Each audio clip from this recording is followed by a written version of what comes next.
CM ಸಿದ್ದರಾಮಯ್ಯಗೆ ಮತ್ತೊಂದು ಸಂಕಷ್ಟ ಎದುರಾಗಿದ್ದು, ಬುಡಾ ಕೇಸ್ನಲ್ಲಿನ ಸಿಎಂಗೆ ಮತ್ತೊಂದು ಕಂಟಕ ಶುರುವಾಗಿದೆ.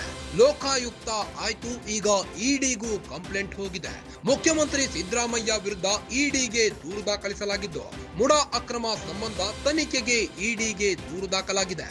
ಇಡಿಗೆ ದೂರು ದಾಖಲಿಸಿದ ಸ್ನೇಹಮಯಿ ಕೃಷ್ಣ ಇಡಿಗೆ 16 ಪುಟಗಳ ದೂರು ನೀಡಿದ್ದಾರೆ. ಸ್ನೇಹಮಯಿ ಕೃಷ್ಣ ಆರ್ಟಿಐ ಕಾರ್ಯಕರ್ತ ಸ್ನೇಹಮಯಿ ಕೃಷ್ಣ ದೂರುದಾರರಾಗಿದ್ದು, ಸಿಎಂ ಸಿದ್ದರಾಮಯ್ಯಗೆ ಮತ್ತೊಂದು ಸಂಕಷ್ಟವನ್ನ ತಂದೊಡ್ಡಿದ್ದಾರೆ.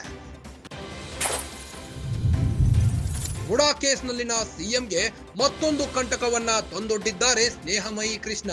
ಮುಖ್ಯಮಂತ್ರಿ ಸಿದ್ದರಾಮಯ್ಯ ವಿರುದ್ಧ ಇಡಿಗೆ ದೂರು ದಾಖಲಿಸಿದ್ದಾರೆ. ಮುಡಾ ಅಕ್ರಮ ಸಂಬಂಧ ತನಿಖೆಗೆ ಇಡಿಗೆ ದೂರು ದಾಖಲಿಸಿದ್ದಾರೆ. ಇಡಿಗೆ ದೂರು ದಾಖಲಿಸಿದ್ದಾರೆ ಸ್ನೇಹಮಯಿ ಕೃಷ್ಣ. ಇಡಿಗೆ ಬರೋಬ್ಬರಿ 16 ಪುಟಗಳ ದೂರು ನೀಡಿದ್ದಾರೆ.